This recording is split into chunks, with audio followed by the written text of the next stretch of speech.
That's the Seminole Hard Rock Hotel and Casino in Hollywood, Florida. You have arrived. Welcome to Key Largo, the first island and town of the Florida Keys. We have now just entered John Pennekamp State Park. Hello. Two, yeah.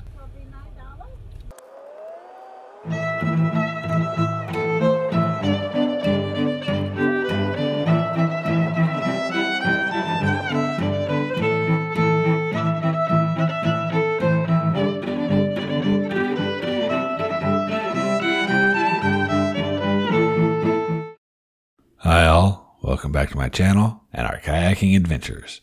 After spending a few days on Florida's Space Coast, we drove south for about 4 hours to the Florida Keys. Our first stop on this 4-day adventure would be the John Pennekamp Coral Reef State Park in Key Largo. We had brought our snorkeling gear in hopes that we might be able to find a spot to test the waters. However, the strong winds made it an ill-advised plan. We reached John Pennekamp Park about 11:30 a.m. We had no idea what to expect, but we were looking for an adventure. We unloaded our kayaks and hit the water. Just about every time we head to the Keys, our primary stop is the infamous touristy Key West. But not this time. We knew that the Florida Keys had so much more to offer, and this time we were going to take some time and explore the area.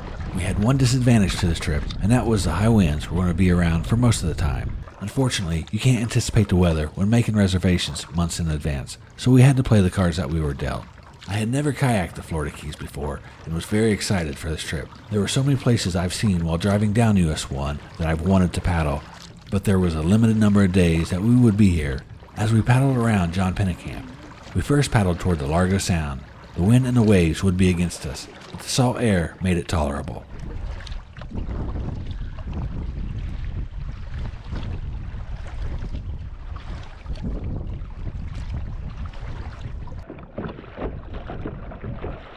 While we paddled toward the Largo Sound, the mangrove sheltered us from quite a bit of the wind.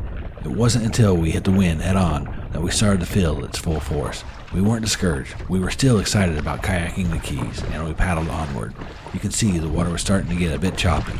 We decided to head out toward the small little mangrove island and assess the situation.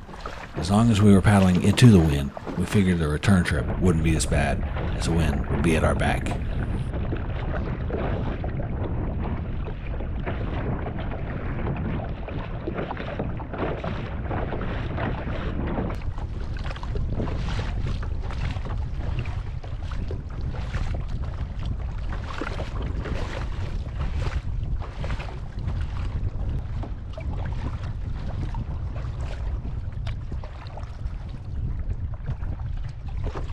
After reaching the mangrove island, we decided that it might be best and safer that we head back for cover from the wind and explore the mangrove trails.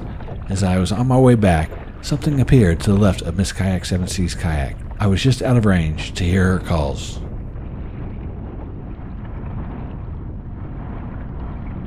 I think the manatee or something here.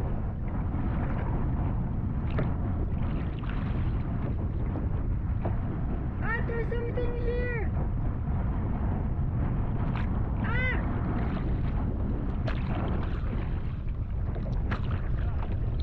Finally, she got my attention, and I headed back to see what the fuss was all about. You can see a cloud of dirt from the manatee's tail sweeping along the floor of the sound. I managed to get a shot with my camera of one of the manatee underwater.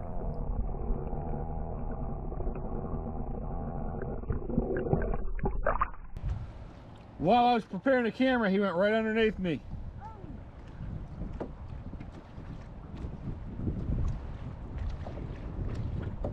And I kicked up more dirt.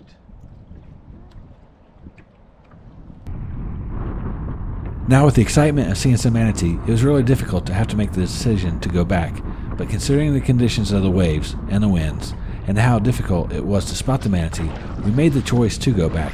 It's not that manatee are dangerous creatures. After all, they're vegetarians. It's just that we had a hard time seeing them, and we wanted to give them their space, and didn't want them to accidentally capsize us when they came up for air. It's been known to happen.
Sheltered from the wind, within the mangroves, the water was much more calm.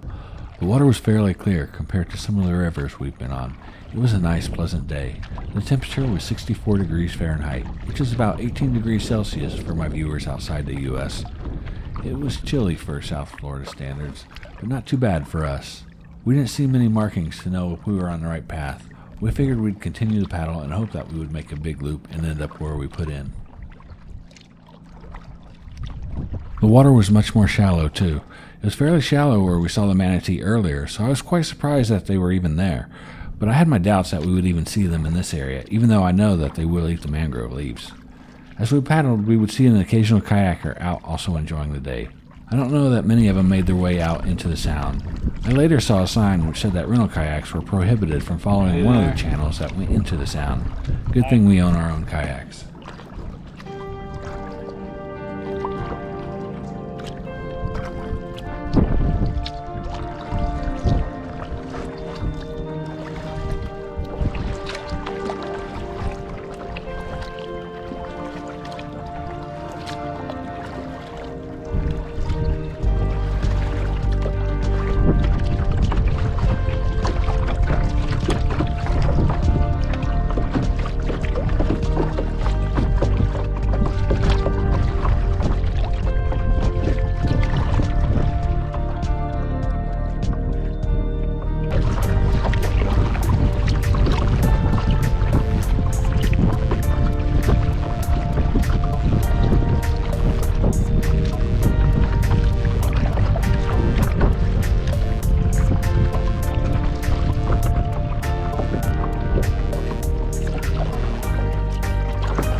As the first day of our Florida Keys kayaking adventure came to an end, we still had to drive a little bit further to Marathon, where we would be staying. We decided on that location since it appeared to be the midpoint, giving us the option to go north or south depending on the weather. Stick around and see where the adventures took us. If you enjoyed this video, let me know by hitting that like button. Drop us a comment on places you'd like to see us kayak while we're in the Keys. Join Team Kayak 7 Seas by subscribing to the channel. Keep up to date on our adventures by following us on Facebook and Instagram. Thank you for watching this video. I hope to see you out on the water someday.